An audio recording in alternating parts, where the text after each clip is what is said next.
Manchmal gehen Menschen verloren. Kirsten Brandt und ihr Hund Rati trainieren auf der Elbinsel Wilhelmsburg dafür, sie wiederzufinden. Heute versteckt sich Kameramann Jasper zur Übung im Unterholz. Die Kenndecke ist als Zeichen für den Hund, dass er jetzt suchen soll gleich und nicht nur spazieren geht. Und für auch welche, die uns sehen, dass sie wissen, dass das kein jagender Hund ist, sondern ein Rettungshund. Ja, feine Arti. Meinen ersten kleinen Jungen, den ich mal gefunden habe, der im Winter, das war noch im Schwarzwald, weggelaufen war, weil er eine 6 in der Mathearbeit geschrieben hatte und die Tracht Prügel vom Papa nicht haben wollte und seinem Schulkollegen sagt, er geht in den Finkenwald, in seine Waldhütte. Es war kalt, minus 10, 12 Grad und leichter Schneefall. Und dann haben wir gesucht und den hat mein Hund gefunden. Und die Hütte war hochgestellte Tannenzweige, also keine richtige Hütte. Der Wind dreht und kommt eher aus dem Rückenbereich. Also suchen wir jetzt eigentlich ein bisschen Mittenwind oder weil er sich ja dreht, auch unterschiedlich. So, Rati, rein. Pass mal auf. So. Suchen ihn!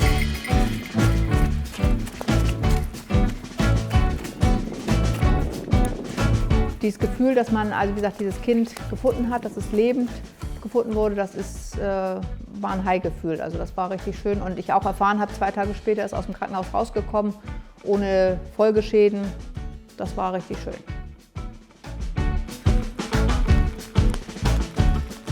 Der Regen macht es Rati nicht leicht, aber dann findet er Jasper doch.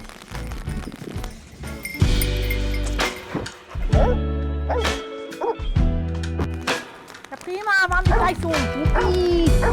Oh, hast du jemanden gefunden? Prima. Prima. Prima. Fein und fein. Hallo Sida, wie geht's Ihnen? Geht? Jetzt geht's besser. Können Sie aufstehen? Brauchen Sie keine Erste Hilfe? Nein? Gut, wunderbar. Mit der Rettungshundearbeit bin ich schon konfrontiert worden. Ende der 70er Jahre war das schwere Erdbeben in Mexiko. Da habe ich mal eine Reportage gesehen und habe das spannend gefunden. Damals waren aber Rettungshundeführer für mich Heilige. Und als ich im Schwarzwald war und ein Autogeschenk gekriegt hatte, führte mich eine der ersten Fahrten zu einer großen Hundeausstellung, zur KZ nach Stuttgart. Und da war eine Vorführung von der Staffel und das fand ich spannend. Und dann habe ich einen angesprochen, ob ich da mitmachen kann. Mein Hund war damals aber schon 5 Jahre alt, ob das noch geht. Und dann haben die gesagt, versuchen wir es einfach. Und ja, und dann hat mich der Virus gepackt und seitdem bin ich dabei. Aber als Kirsten Brandt 1995 nach Hamburg zieht, wird sie von der hiesigen Hundestaffel des Deutschen Roten Kreuzes abgelehnt. Damals wollte das Rote Kreuz in Hamburg nur deutsche Schäferhunde haben und waren der Meinung, junge Frauen haben alle Kinder, müssen auf ihre Kinder aufpassen. Und ich hatte damals kein Kind, habe es immer noch nicht und ja, Schäferhund habe ich halt nicht. Ich hatte halt einen Terrier. Ja, ein bisschen erstaunt war ich, muss ich gestehen. Und habe dann einen Rettungshundeführer einer anderen Staffel das erzählt und sagte der dann, wieso machst du nicht die eigene Staffel auf? Und dann war dann die Frage, wie finde ich, wenn man neu in einer großen Stadt ist, jetzt Gleichgesinnte, die auch eine Staffel aufmachen wollen oder mitmachen wollen. Kirsten inserierte in der Zeitung und suchte erfolgreich nach Gleichgesinnten. Dieses Jahr feiert die Staffel ihr 25-jähriges Jubiläum. Also diese Zettel könnt ihr schon mitnehmen, ihr könnt gerne hier vorne liegen.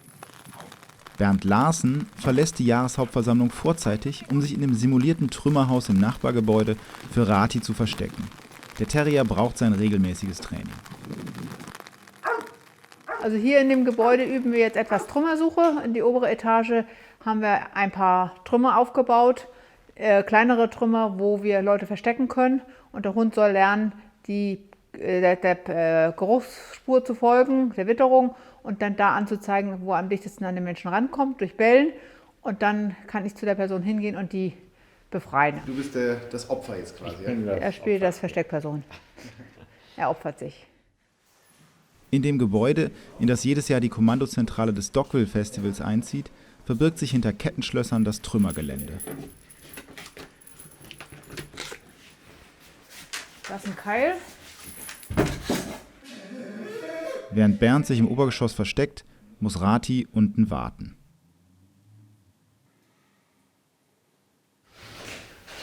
Ich lege mich jetzt hier noch ein, ne? Ja.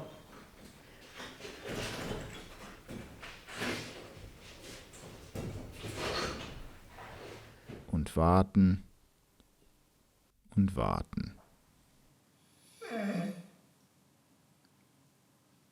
Die häufigsten Einsätze sind Flächeneinsätze, also Vermisstensuche in Feld, Wald und Flur.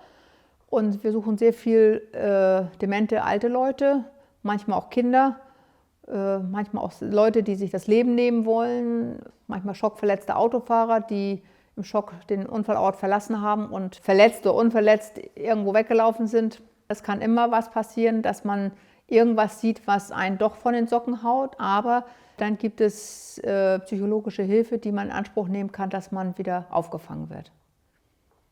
Man kann sich nicht vor allen Fällen wappnen. Und ja, auch das Tote finden ist insofern wichtig für die Angehörigen, weil nichts ist schlimmer, wenn man jetzt nicht weiß, wo ist der Ehemann, wo ist das Kind, die Frau, kann man den Angehörigen auch mithelfen. Aber eigentlich wollen wir die Leute lebend finden. Wir hoffen ja, dass wir die noch lebend finden. Bernd hat sich gut versteckt, dennoch stehen seine Chancen auf Rettung hoch. Rati darf sich endlich auf die Suche machen. So, jetzt würde mir eigentlich unser Einsatzleiter sagen, was hier die Schadenslage ist und mir erklären, was ich abzusuchen habe. Ich weiß, dass ich also jetzt den linken Bereich abzusuchen habe, was ich jetzt mit meinem Hund mache. Nee, Rati, komm hier, komm. So, komm. Rati, weiter, ne? Weiter. Suchen hier. Rati, bleib hier, komm. Such mal ordentlich. Such doch mal.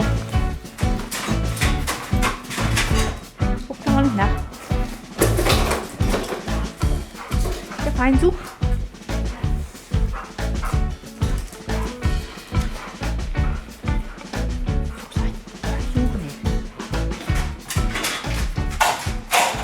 Anders als ein Spürhund braucht Rati keine spezielle Geruchsprobe.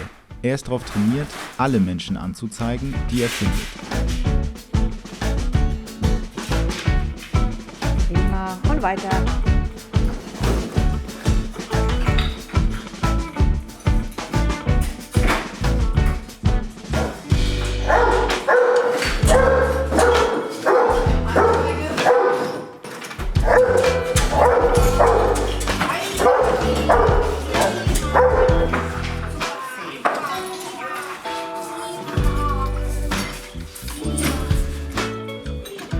Die Suche war erfolgreich.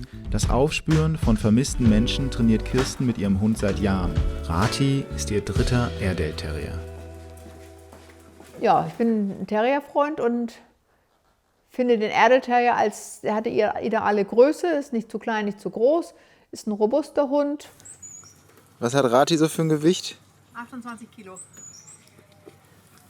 Und wie alle Rettungshunde ist mein Hund ein Privateigentum, der gehört mir. Und da die Leute ja unterschiedliche Hundevorlieben haben, ich habe einen Airedale Terrier, der nächste hat einen Border Collie oder Australian Shepherd, Schäferhund, Mischling, Labrador. Und jeder sagt, er hat seinen besten Hund, was ja auch stimmt. Für den selber ist es der beste Hund. Das ist auch gut so. Von Beruf ist Kirsten Brandt Podologin. Ihre Berufung aber ist die Hundestaffel. Ich muss noch, also bis ich Rente kriege, muss ich noch 7 Jahre arbeiten. Und wie lange ich Rettungshundearbeit mache, werden wir sehen. Also ich habe doch vor, noch eine ganze Zeit das zu machen.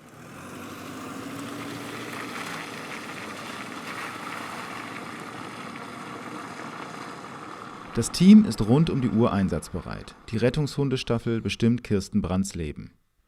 Sie wird weitermachen, solange sie kann.